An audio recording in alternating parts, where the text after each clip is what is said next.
The late afternoon sun glinted sharply off the towering glass facade of Apex Motors, a name whispered with reverence among automotive enthusiasts in downtown Chicago below. On the mundane concrete sidewalk, two figures seemed almost like an accidental brushstroke on a meticulously planned canvas. Leo, Vance, 17, and possessing an engineer's eye, even then adjusted the kickstand on his well-loved, slightly scuffed mountain bike. Beside him, his younger brother, 15-year-old Sam, secured his own simpler bike, his gaze already lost in the temple of speed before them. Dressed in practical cargo shorts, plain crew neck tees, and sneakers, bearing the marks of countless neighborhood explorations. They were stark anomalies against the backdrop of polished chrome and hushed opulence. The automatic glass doors slid open with a soft, expensive whoosh, like an invitation into another reality. They hesitated for only a heartbeat before stepping inside. The air changed instantly, cool, controlled, carrying the faint, intoxicating scent of high-grade leather and premium wax. Polished Italian marble stretched before them, reflecting the recessed lighting above, and the automotive masterpieces arranged like sculptures in a gallery. The usual city hum vanished, replaced by a hushed reverence occasionally punctuated by the low murmur of a salesperson or the soft click of expensive shoes. For a moment, the sheer scale and quiet grandeur of the place held them captive. Their eyes, wide with a mixture of awe and youthful curiosity, scanned the showroom floor. Sleek European sports cars and commanding luxury SUVs stood in silent judgment, each embodying a level of wealth and power far removed from the brothers' everyday world. Leo nudged Sam, pointing towards a low-slung Italian roadster, whispering about its horsepower-to-weight ratio. Sam nodded, but his attention was snagged by the elegant curve of a British Grand Tourer's fender nearby, admiring its aesthetic flow. They moved slowly, respectfully, careful not to touch, acutely aware of their casual attire, amidst the tailored suits and designer dresses of the few other patrons. Then they saw it. Positioned centrally under a focused beam of light that made its paintwork shimmer was the reason for their pilgrimage, the obsidian veil. It wasn't just black, it was a void, a deep liquid shadow sculpted into an aggressive aerodynamic form that seemed both futuristic and predatory. Its lines were impossibly sharp, yet fluid, suggesting brutal speed, even at a standstill. Oversized wheels sat nestled within flared arches, and intricate carbon fiber details hinted at the lightweight, high-performance technology beneath the skin. It wasn't merely a car, it was a statement, a piece of rolling art that commanded attention. "That's it, Leo." Sam breathed, his voice barely audible, his earlier appreciation for other cars forgotten. "That's the one from the article." Leo nodded slowly, his analytical mind already racing. Mid-engine, look at the vents for cooling. The aero package alone must have taken years to perfect. He traced the car's silhouette in the air with a finger. Imagine the downforce at speed. Sam wasn't thinking about downforce. He was lost in the sheer beauty of the machine, the way the light caught the subtle metallic flecks in the impossibly deep paint, the aggressive stance, the promise of untamed power it radiated. It was the kind of dream car that fueled late-night web searches and decorated bedroom walls, a tangible piece of fantasy parked right before them. Forgetting their surroundings for a moment, their shared passion lit up their faces, a genuine, unadulterated enthusiasm that momentarily eclipsed any self-consciousness about their simple bikes, leaning against the concrete outside this palace of chrome. They edged closer, drawn by an invisible force, wanting to soak in every detail of the automotive perfection before them.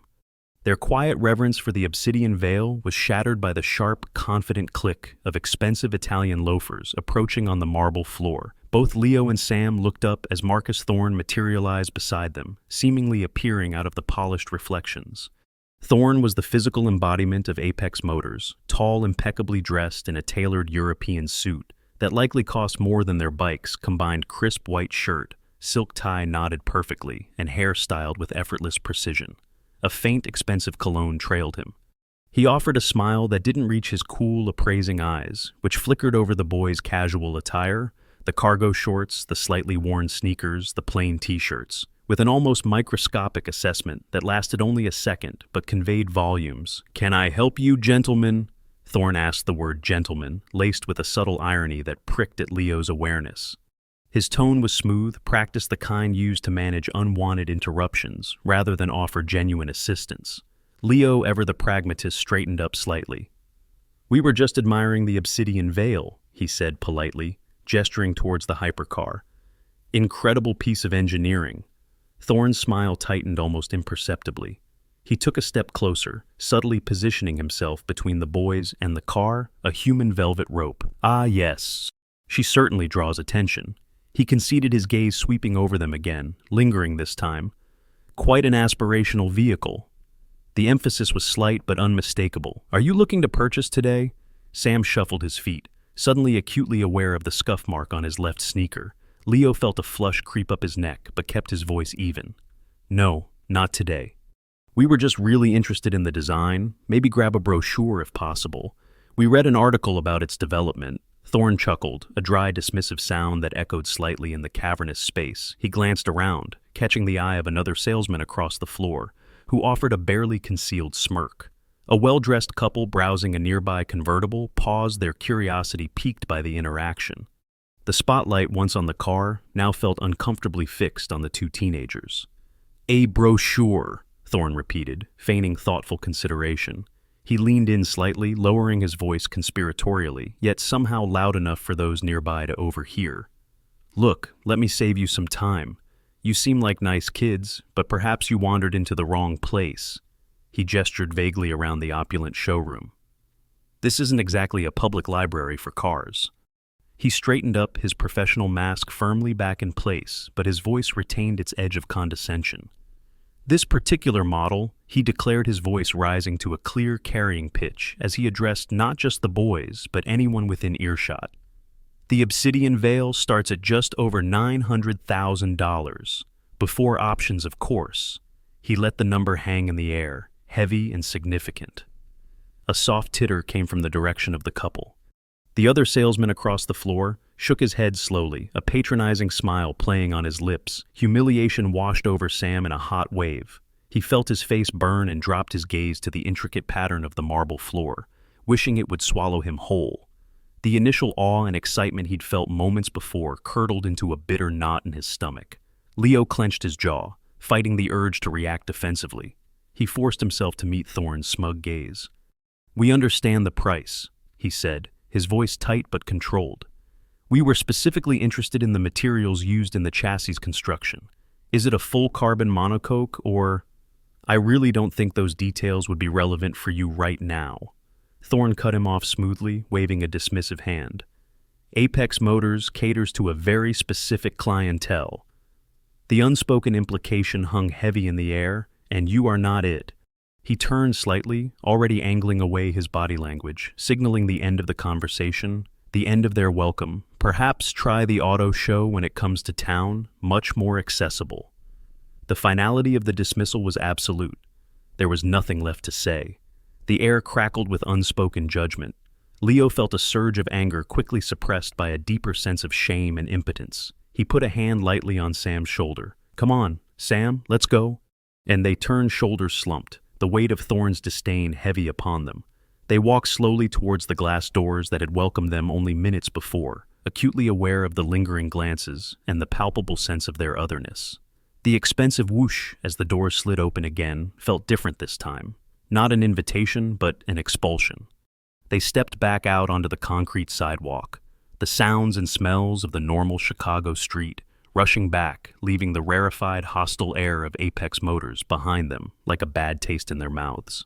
The dream had been abruptly, crudely shattered. Leo fumbled slightly with the combination lock on his bike, his fingers still feeling clumsy from the lingering adrenaline of humiliation. Sam stood beside him, head down, kicking absently at a loose pebble on the sidewalk. The earlier sparkle in his eyes completely extinguished. The noise of Wabash Avenue traffic felt harsh and jarring after the hushed interior of Apex Motors. They just wanted to disappear, to pedal away and forget the entire encounter. Forget Marcus Thorne's dismissive words and the sting of being judged so blatantly. The gleaming glass facade of the dealership felt like a cold, impenetrable wall behind them. Just as Leo snapped his lock open, the automatic doors slid open once more. Neither brother looked up immediately, assuming it was another customer leaving, but a calm female voice cut through the city noise. "Excuse me." They both paused. Standing just outside the entrance was a woman they hadn't noticed inside. She wore a smart, tailored navy blue pantsuit, professional, yet understated. Her dark hair was pulled back neatly, and her expression was open and observant, lacking the predatory assessment they'd seen in Thorne. This was Maria Flores, a senior sales consultant who had witnessed the tail end of Thorne's interaction with the boys from a discreet distance near her desk. "You were looking at the obsidian veil, weren't you?" she asked, her tone gentle but direct, acknowledging their specific interest without a hint of condescension. She took a step towards them, closing the distance slightly, creating a small bubble of conversation on the busy sidewalk. Leo hesitated, wary after their previous experience. "Yeah, we were," he confirmed cautiously. Maria nodded, a thoughtful look in her eyes. "It's an incredible machine. Did you have any particular questions about it? I overheard you asking about the chassis construction earlier." She addressed Leo directly, showing she had actually listened. Sam looked up, surprised. This was entirely different from Thorne's approach. Leo, momentarily disarmed by her directness, and recall found his voice. Yeah, I was wondering about the carbon fiber integration. Is it a full monocoque design, or does it utilize subframes?" Maria smiled faintly, appreciating the technical question. "It's a full carbon fiber monocoque for maximum rigidity and weight saving," she explained clearly. Apex calls it their shadow frame technology. The engine and suspension components mount directly to it. It's a major part of why the handling dynamics are so precise. She spoke to them not as children or nuisances, but as fellow enthusiasts capable of understanding complex details. She then turned her attention to Sam, noticing his earlier quiet awe. "And the paint," she added, her tone softening slightly. "It's a specialized multi-layer process with crushed obsidian particles embedded in the final clear coat. That's what gives it that unique depth you don't see on standard finishes." Sam blinked, a flicker of his earlier fascination returning. Obsidian particles. Wow. From inside the showroom, Marcus Thorne watched the interaction through the floor-to-ceiling glass. He leaned against a polished counter, arms crossed, a distinct sneer curling his lip. He shook his head almost imperceptibly and muttered something under his breath to a junior colleague who glanced over and offered a non-committal shrug. Thorne clearly viewed Maria's engagement as a pointless waste of valuable time. Oblivious or perhaps indifferent to Thorne's scrutiny, Maria reached into the slim portfolio she carried. "We do have a detailed technical specification sheet and a design overview brochure," she said, pulling out 2 glossy pamphlets featuring the obsidian veil. "Normally we reserve these, but you clearly have a genuine appreciation for the engineering and artistry." She handed them to Leo. "Take these. No charge, of course." Leo accepted the brochures, surprised by the simple gesture of respect. "Thank you," he said, meaning it sincerely. "Thanks very much." "You're welcome," Maria replied with a warm, professional smile. Apex Motors is passionate about automotive excellence, and it's always good to see young people share that passion. She subtly validated their presence directly, contradicting Thorne's earlier assertion. "Drive safely," she added, nodding towards their bikes before turning and smoothly re-entering the dealership through the sliding glass doors, leaving the brothers standing on the sidewalk, brochures in hand, feeling a tiny but significant crack in the glass wall of humiliation they had felt moments before. They hadn't been entirely dismissed. Someone had seen their genuine interest, not just their clothes. The Vance residence wasn't a sprawling, ostentatious mansion, but a thoughtfully designed brownstone overlooking Lincoln Park. Its interior a blend of classic architecture and modern, understated luxury. Natural light filled the rooms, illuminating curated art pieces and comfortable, high-quality furnishings. It was a home that spoke of significant wealth, but whispered it rather than shouting. Julian Vance sat in his preferred leather armchair in the quiet library, a tumbler of untouched amber liquid resting on the coaster beside him, a half-read financial journal open on his lap. He wasn't reading, however. His gaze was distant, contemplative as the late afternoon light slanted through the tall windows. The quiet rhythm of the house was broken by the soft thud of the front door closing, followed by the familiar sound of Leo's and Sam's footsteps in the hallway. Heavier, less energetic than usual. Julian didn't turn immediately, but his stillness became more focused, his senses attuned to their arrival. When they appeared at the library doorway, a moment later he looked up, his expression calm but instantly perceptive. He noted Sam's downcast eyes and the tight set of Leo's jaw. "Everything all right, boys?" Julian asked, his voice even and low. Leo hesitated, glancing at Sam, who offered a slight, almost imperceptible shake of his head. "Yeah, Dad, fine," Leo answered the word, hanging hollowly in the quiet room. Julian held their gaze for a moment longer, his eyes missing nothing. He closed the journal deliberately and gestured towards the matching armchairs opposite him. "Sit down." It wasn't quite a command, but it carried an undeniable weight. The boys exchanged another quick glance before complying, sinking into the soft leather. Silence stretched for a beat, punctuated only by the distant city sounds filtering through the windows. Julian swirled the liquid in his glass but didn't drink. He simply waited, his patient focus creating a space for them to speak. Finally, Leo broke the silence, leaning forward slightly. "We went to that car dealership downtown, Dad Apex Motors, the one with the obsidian veil we saw online." Julian nodded slowly, his expression unchanging. "I see," and Leo recounted the events methodically, his voice tight with controlled indignation. "We were just looking seriously admiring the car. This salesman Thorne came over. He looked us up and down, asked if we were looking to purchase." Leo mimicked the slightly ironic tone. "When I said we were just interested, maybe wanted a brochure, he basically laughed." He detailed Thorne's condescending remarks about them being in the wrong place. The loud announcement of the car's $900,000 price tag, the dismissive wave-off when Leo tried asking a technical question. He said Apex caters to a specific clientele and told us to try the auto show. As Leo spoke, Sam stared down at his hands, twisting his fingers together. When Leo finished, Julian turned his gaze expectantly toward his younger son. "Sam," Julian prompted gently. Sam looked up, his eyes glistening slightly with remembered hurt. "He made us feel small, Dad," he said, his voice thick with emotion.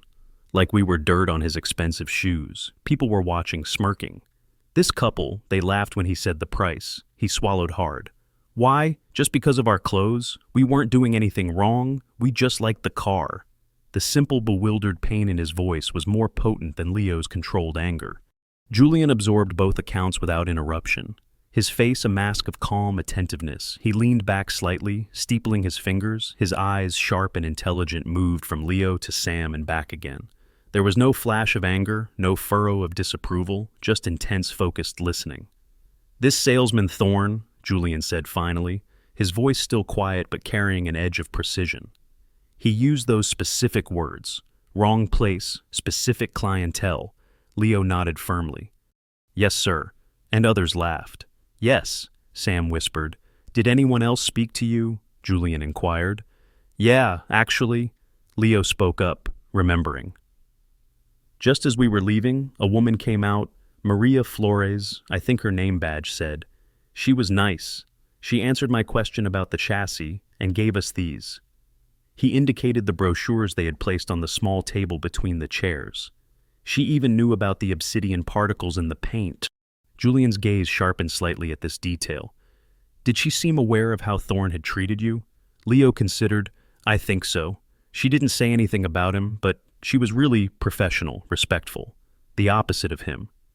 "And Thorne saw her talking to you?" "Yeah, he was watching from inside," Leo confirmed. He looked annoyed. "One final crucial question. Did either of you happen to mention our last name?" Julian asked, his tone neutral. Both boys shook their heads. "No, Dad," Leo said. "It never came up." "I see." Julian fell silent again, his gaze returning to the untouched drink beside him. He seemed to be weighing their words, analyzing the situation from multiple angles. The silence stretched, filled only by the boys' anxious anticipation. What would he do? Would he be angry? Would he dismiss it? After a long moment, Julian looked back at them, his expression still unreadable but conveying a sense of finality. "Thank you for telling me," he said simply. His calm felt heavier, more ominous than any outburst could have been. He offered no hint of his intentions, leaving Leo and Sam sitting in the quiet library, surrounded by understated luxury, grappling with the raw injustice of the afternoon, and wondering what, if anything, their quiet, formidable father would do next.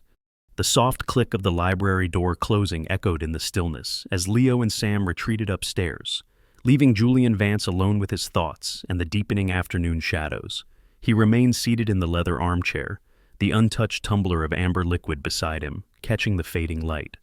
For several long minutes he didn't move, his gaze fixed on the intricate patterns of the Persian rug beneath his feet. The weight of his son's words settled in the quiet room. Not just the recounting of events, but the raw echo of Sam's hurt, and Leo's simmering indignation. He thought of Sam's bewildered question, why treat people like that? It was a question Julian had encountered in various forms throughout his own life and career. He'd seen firsthand how easily assumptions were made, based on superficialities, how quickly judgment could overshadow decency. He had learned early on that reacting with overt anger was often counterproductive, a fleeting release that rarely yielded lasting results. True influence, he believed, lay in understanding the dynamics at play and applying pressure strategically, precisely where it would have the most impact. Slowly, Julian rose from the chair. He walked towards the tall windows overlooking the lush greenery of Lincoln Park, the distant Chicago skyline forming a jagged silhouette against the cooling sky. He watched the flow of traffic, the tiny figures moving along the sidewalks below. He wasn't angry in the way most people understood the word. There was no heat, no desire to lash out blindly. Instead, a cold, clear resolve settled within him. It was the feeling he got before a complex negotiation or a critical business decision, a focused intensity, a quiet certainty about the necessary course of action. A subtle hardening entered his eyes, a glint of steel beneath the calm exterior. He turned from the window and walked toward the antique mahogany desk that dominated one side of the room. He picked up his sleek, secure smartphone, its dark screen reflecting his composed features for a moment before lighting up. He accessed his private contacts, scrolling briefly before selecting a number, rarely used for mundane matters. The call connected almost instantly. "Mr. Vance," a crisp professional voice answered, devoid of surprise. "Thompson," Julian acknowledged, his tone, level utterly devoid of emotion. "I require specific arrangements for tomorrow morning, precisely at 800 hours. "Of course, sir. Please specify." 2 vehicles from the reserve collection, the boat tails obsidian black and sapphire blue. A fractional pause on the other end, the only indication of the unusual nature of the request. Even within Julian's world, deploying both bespoke boat tails simultaneously was extraordinary. "Understood, sir. Both vehicles. They are to arrive at Apex Motors, Wabash Avenue, downtown. Not before, not after 800 hours. Apex Motors, 8 a.m. noted.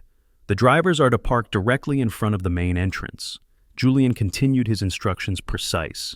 "And they are to wait outside the vehicles. They are not to enter the dealership or engage with staff unless I instruct them otherwise.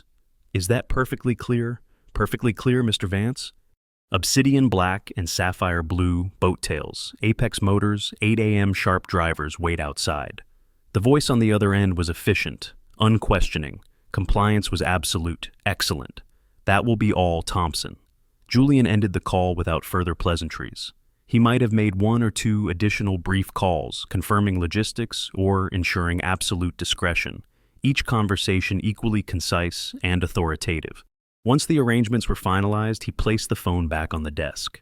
He stood for another moment, looking back towards the now empty armchairs where his sons had sat. He hadn't just arranged for the delivery of over $50 million worth of automotive artistry. He had set in motion a carefully calibrated response. A lesson not just for a dismissive salesman, but perhaps also for his sons, about the difference between mere wealth and real power, between superficial judgment and intrinsic worth. He returned to his chair, picked up the still untouched tumbler, and finally took a slow, deliberate sip. The plan was in motion. Now he would simply wait for morning. The morning rush hour was in full swing on Wabash Avenue, inside Apex Motors. The day was beginning with its usual rituals: freshly brewed coffee, perfume the air, mingling with the scent of leather. Staff straightened displays, polished already gleaming surfaces, and checked morning appointments. Marcus Thorne, looking sharp in a different equally expensive suit, was holding court near the front reception desk, perhaps recounting an exaggerated sales victory from the previous week to a junior colleague, his confident laughter echoing slightly in the large space. He radiated the easy assurance of someone who believed he belonged exactly where he was, at the pinnacle of luxury sales.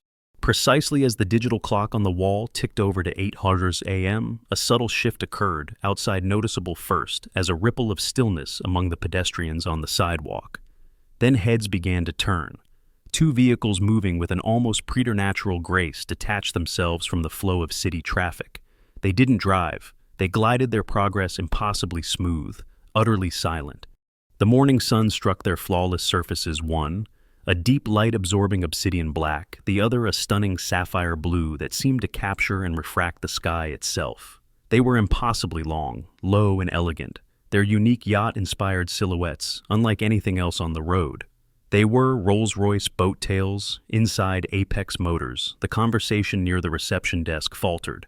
Thorne paused mid-sentence, his attention drawn by the sudden focus of people outside looking towards the dealership entrance.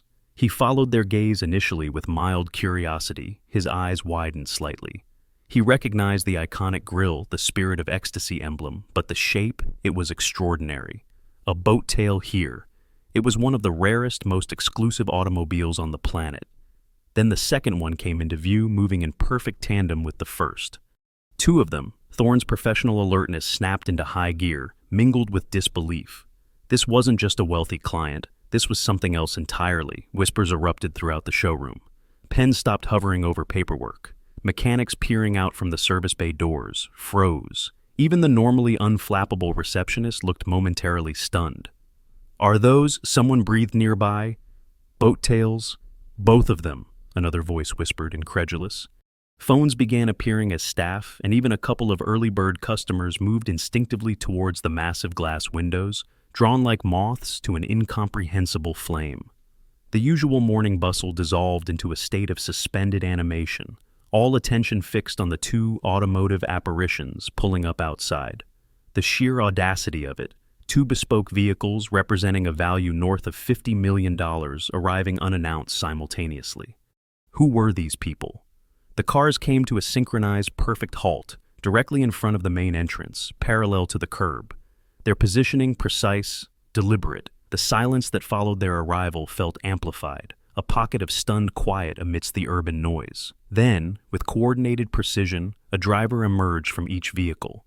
Dressed in discreet, perfectly tailored chauffeur uniforms, they moved with professional deference, closing the doors with a near-silent thump that spoke volumes about the car's build quality. They didn't approach the dealership entrance. They didn't speak. They simply took up positions standing respectfully beside the front fenders of their respective vehicles, hands clasped lightly, impassive, waiting. Their stillness only amplified the tension. The question hung heavy in the air inside Apex Motors. What was happening? This wasn't a typical client arrival. It felt staged, calculated. Thorne watched intently, adjusting his tie, his mind racing through potential identities. Tech billionaires, foreign royalty, old Chicago, money making a statement. He felt a surge of possessive excitement. Landing this client would be the pinnacle of his career. He smoothed his suit jacket, readying himself completely unaware of the true nature of the storm that was about to break over him. The power dynamic on Wabash Avenue had already shifted, irrevocably dictated, not by words or actions, yet but by the sheer undeniable and utterly silent presence of the two magnificent machines parked patiently outside. The hushed anticipation inside Apex Motors stretched taut. All eyes were fixed on the two motionless boat tails and their impassive drivers. Who would emerge? What magnate? What celebrity commanded such an entrance? Marcus Thorne stood near the front, shifting his weight, adjusting his already perfect tie knot, rehearsing opening lines in his head. He smoothed his lapels, ready to deploy his most charming deferential persona. Then the rear door of the sapphire blue boat tail opened smoothly. A collective intake of breath rippled through the onlookers. Stepping out onto the sidewalk was not a dignitary in bespoke tailoring, but a teenage boy in cargo shorts and a plain white t-shirt. It was Leo Vance. He looked around calmly, his expression neutral, taking in the scene with quiet observation. A moment later, the other rear door opened, and Sam Vance emerged, dressed identically. His earlier hurt replaced by a quiet, watchful composure. They looked exactly as they had the day before, ordinary, unassuming. A wave of confusion washed over the dealership staff. Thorne blinked, a flicker of disbelief crossing his face. These kids. From yesterday arriving in a multi-million-dollar custom Rolls-Royce. It didn't compute. His mind struggled to reconcile the image, searching for a logical explanation.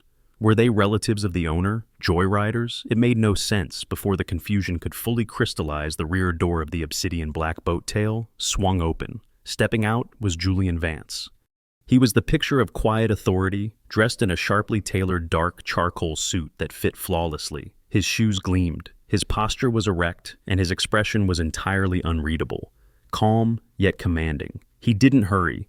His movements were deliberate, economical. He adjusted his cufflinks not out of nervousness, but with the precise habit of a man accustomed to meticulous detail in every aspect of his life. Thorne stared, his eyes flicking from the casually dressed boys to the impeccably attired man and back again. Recognition dawned, hitting him with the force of a physical blow. The resemblance, subtle but undeniable, clicked into place. The boys, the cars, the man, his sons, the world tilted beneath Thorne's expensive loafers. The color drained from his face, replaced by a sickly pallor. A fine sheen of sweat broke out on his forehead. His carefully constructed confidence crumbled instantly, replaced by raw, naked panic. He suddenly felt overdressed and utterly exposed. Julian Vance met his sons near the front of the black boat tail. He gave them a subtle nod, acknowledging their presence before turning towards the dealership entrance. As the trio approached the glass doors, the automatic sensors seemed to react with extra deference, sliding open smoothly. They stepped inside. If the atmosphere had been tense before, it now became electric, thick with stunned silence. Conversations died mid-word. Staff froze in place. The junior salesman Thorne had been talking to earlier looked utterly bewildered. Everyone stared, trying to process the impossible scene. The two teenagers they'd seen dismissed yesterday, now flanking a man who radiated quiet, immense power, having arrived in vehicles that represented unimaginable wealth. Thorne, acting on panicked instinct, started forward, forcing a shaky, ingratiating smile onto his face. Mr. Vance, is it welcome to Apex Motors? Marcus Thorne, senior consultant. Can I perhaps offer you? Julian Vance walked past him as if he weren't there. His gaze remained fixed straight ahead, his path unwavering towards the main reception desk. He didn't acknowledge Thorne's existence, the snub delivered with chillingly polite indifference. Thorne's outstretched hand faltered, dropping limply to his side, his forced smile collapsing. Julian stopped before the stunned receptionist, who looked up at him with wide eyes. He offered her a brief, courteous nod. "Good morning," he said, his voice calm and perfectly modulated, easily audible in the profound silence. "I'd like to speak with Maria Flores, please." The request, simple and direct, landed like a judgment. He hadn't asked for the manager. He hadn't asked for the top salesman. He hadn't asked for Marcus Thorne. He had specifically, pointedly asked for the one person who had shown his sons basic human decency. In that single sentence, Julian Vance had taken complete control of the narrative, leaving Thorne standing uselessly in his wake. The reversal of fortune, absolute and terrifyingly swift. The receptionist, momentarily flustered, but regaining her professional composure, nodded quickly at Julian Vance's request. "Yes, Mr. Vance, one moment, please." She pressed a button on her console, murmuring discreetly into the intercom. Within moments, a man in a suit slightly less sharp than Thorne's, but clearly bearing the weight of management, emerged from a glass-walled office at the back of the showroom. This was David Harrison, the dealership manager. He approached the reception desk cautiously, his eyes taking in the scene. The two multi-million-dollar cars parked outside the impeccably dressed man, flanked by the two teenagers he vaguely recognized from a distance yesterday, and Marcus Thorne standing nearby, looking like his world was ending. Harrison pasted on a welcoming, if slightly strained smile. "Mr. Vance, David Harrison, General Manager of Apex Motors Chicago, welcome. Is there something I can assist you with?" he asked, extending a hand. Julian met the handshake briefly, his grip firm but cool. "Mr. Harrison," he acknowledged calmly. "Thank you for your time. I believe your security systems record interactions on the showroom floor." Harrison's smile tightened fractionally. "Yes. Comprehensive coverage, standard procedure for security and quality assurance." "Excellent," Julian replied, his tone still even. "Then I would appreciate it if you would review the footage from yesterday afternoon, approximately between 4 and 4:30 p.m., specifically the area around the Obsidian Vale, hypercar, my sons." He gestured briefly towards Leo and Sam. "Had an interaction with one of your staff members. He didn't name Thorne, didn't need to." His gaze flickered briefly towards the visibly sweating salesman. The request, delivered so politely, yet with such underlying command, left Harrison no room for refusal. The implication was clear. "Of course, Mr. Vance, if you'll allow me a few minutes." "Take the time you need," Julian said agreeably. Though his eyes indicated this was not a negotiation, Harrison gave a curt nod and retreated quickly back towards his office. A heavy, expectant silence descended upon the showroom once more.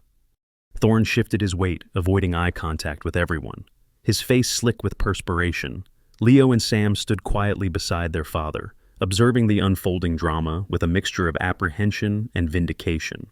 Maria Flores, who had been discreetly summoned by the receptionist as per Julian's request, now stood a short distance away, her expression carefully neutral, but her eyes wide with dawning understanding, and perhaps a touch of disbelief at the turn of events. Other staff members pretended to busy themselves, but their attention was undeniably fixed on the central figures. The wait felt longer than the actual 5 minutes it took. Finally, the door to Harrison's office opened again. The manager emerged, his face noticeably paler than before. He walked back towards Julian, his steps less confident, deliberately avoiding looking at Marcus Thorne. "Mr. Vance," Harrison began, his voice strained. "I have reviewed the footage from the time you indicated." He paused, clearing his throat. "It confirms the interaction occurred as I believe you understand." "It did? The conduct displayed towards your sons was unprofessional and inconsistent with the standards we uphold at Apex Motors." Julian Vance simply nodded, accepting the confirmation without comment.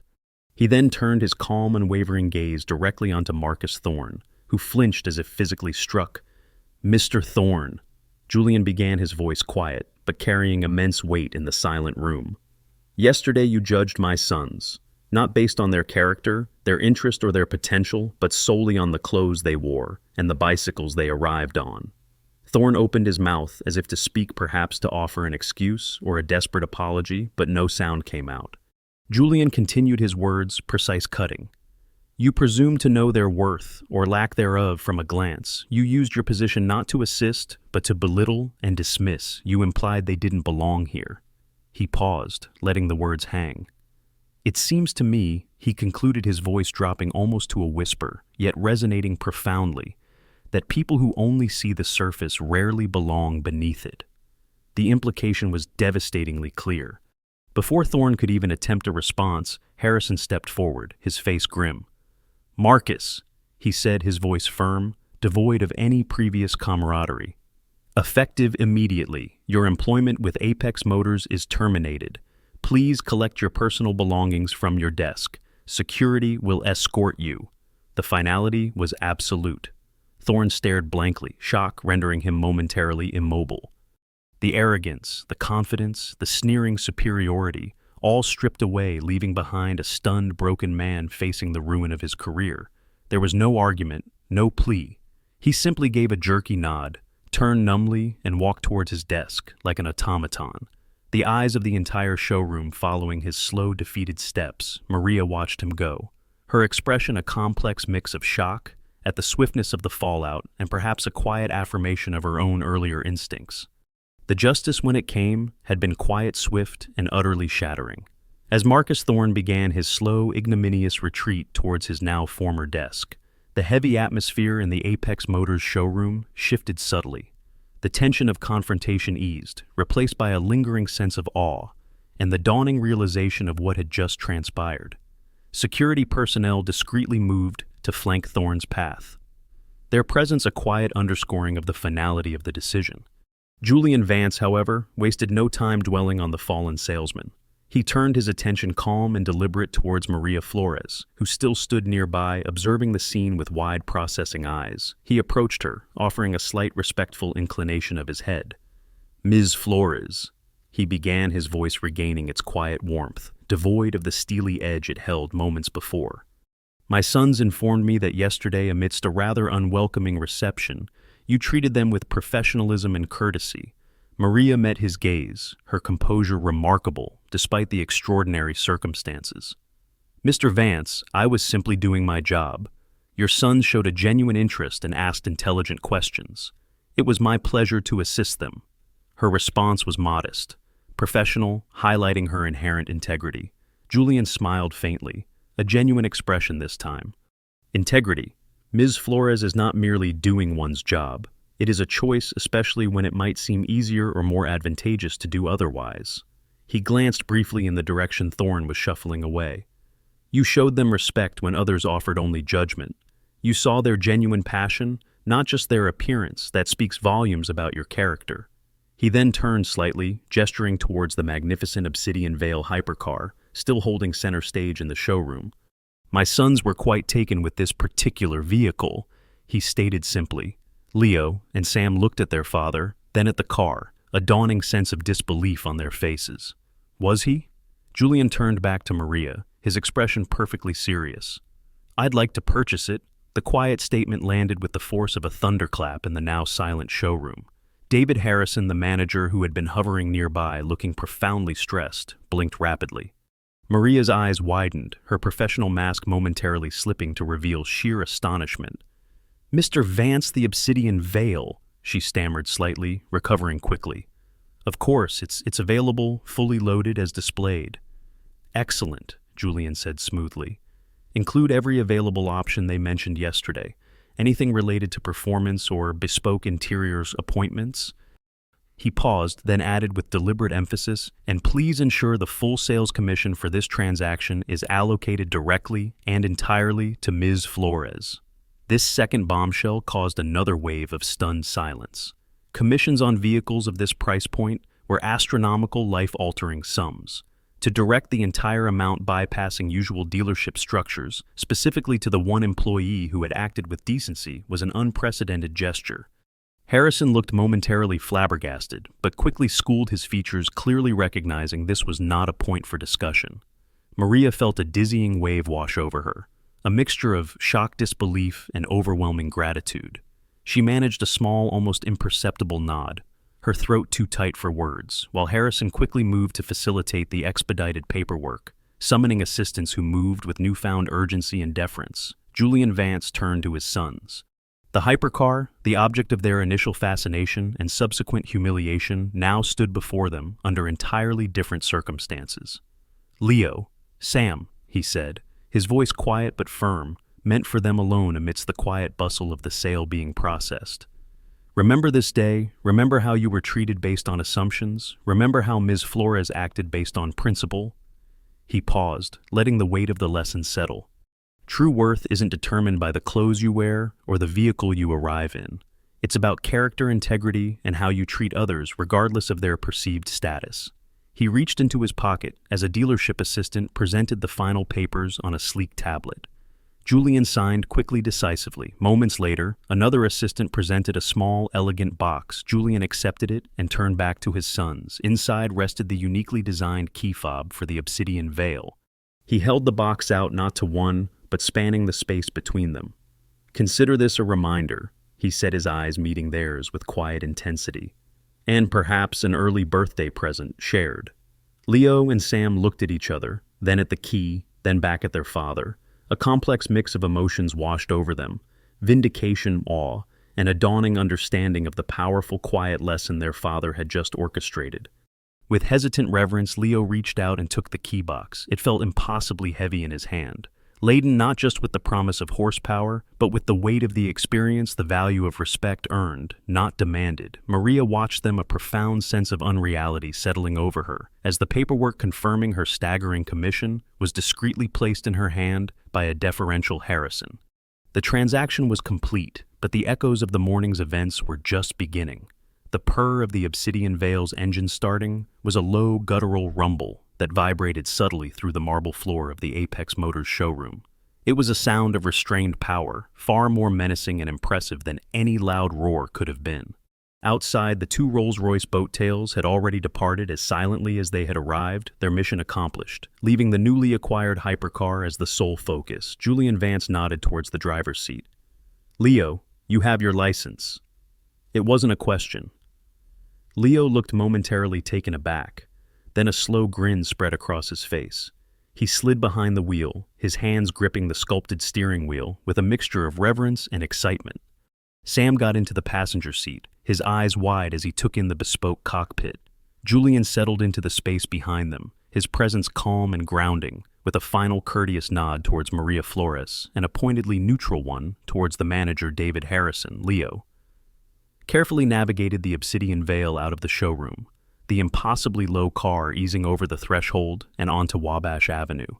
It merged smoothly into the Chicago traffic, a streak of liquid shadow disappearing from view, leaving behind a dealership frozen in its wake. Inside Apex Motors, the departure of the Vances did little to break the spell. Employees stood in stunned clusters, speaking in hushed tones, replaying the morning's incredible events. Glances were exchanged filled with a mixture of awe, disbelief, and perhaps a dawning sense of introspection. The sheer audacity of the response, the quiet ruthlessness of the dismissal, the staggering generosity of the reward.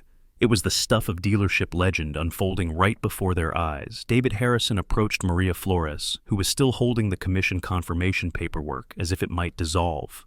"Maria," he said, his voice holding a new level of respect, "that commission is processed and confirmed. Congratulations." He paused, then added, "Mr. Vance also expressed considerable appreciation for your handling of the situation yesterday and today. Upper management will be made aware. We value integrity and perception highly here." It wasn't an explicit promise, but the implication of future advancement, of being recognized beyond just the commission, hung clearly in the air. Maria simply nodded, still processing the enormity of it all, a quiet sense of vindication settling over her alongside the shock. Across the showroom floor, the desk formerly occupied by Marcus Thorne stood conspicuously empty. A few personal effects had been hastily gathered into a box which security had discreetly removed. His nameplate was gone. The vacant space served as a stark, silent monument to the morning's events, a tangible reminder of the cost of arrogance and the swiftness of consequence.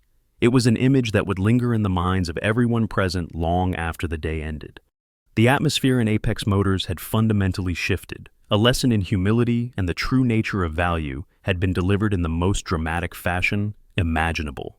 Miles away, the Obsidian Veil moved smoothly through the city streets, its occupants enveloped in the quiet luxury of the cabin. The initial excitement of driving the hypercar began to fade slightly. For Leo, replaced by a thoughtful silence shared by all three. They weren't just driving an incredible machine, they were carrying the weight of the morning's experience. Finally, Julian spoke from the back seat, his voice calm and even. "Power isn't about showing off wealth," he said, looking at the backs of his sons' heads. "It's about having the resources, financial, intellectual, emotional, to act decisively when principles are challenged." He paused. "And true value isn't reflected in a price tag. It's in how you conduct yourself, how you treat others. Remember Maria Flores, remember Thorne. Choose which example you want to follow." Leo glanced at Sam, who met his gaze with a new understanding in his eyes. The humiliation of yesterday felt distant now, overshadowed by the profound lesson they had witnessed and participated in. They had seen prejudice met not with rage but with calculated consequence. They had seen integrity rewarded beyond measure. They had learned that their father's quiet strength held more power than any loud display ever could. As they drove towards home, leaving the city's towering buildings behind them, the sleek lines of the Obsidian Veil cut through the afternoon light. It was more than just a car now. It was a symbol, a reminder that appearances could be deceiving, that respect was earned, and that true worth, like the hidden depths of the car's unique paint, often lay far beneath the surface. The echoes of their silent arrival and quiet departure would resonate for a long time to come. This compelling story offers profound lessons applicable to our daily lives. Firstly, it powerfully reminds us to look beyond surface appearances. True worth resides in character, integrity, and potential, not in attire or possessions. Resist the urge to make snap judgments, as Marcus Thorne did, and instead strive to see the person within. Secondly, when facing disrespect or adversity, consider the power of calculated stillness over reactive anger. Julian Vance demonstrated that quiet strategic action, driven by principle, rather than immediate emotion, often yields more impactful and lasting results. Thirdly, uphold your integrity always. Maria Flores' simple act of professional kindness and respect, even when it seemed insignificant to others, was ultimately recognized and rewarded significantly. Small acts of principle matter. Finally, remember that actions have clear consequences. Arrogance breeds downfall, while respect and thoughtful consideration build genuine strength. By consciously applying these lessons, looking deeper, acting strategically, maintaining integrity, and offering respect, you can navigate challenges with greater wisdom and build more meaningful positive outcomes in your own life story.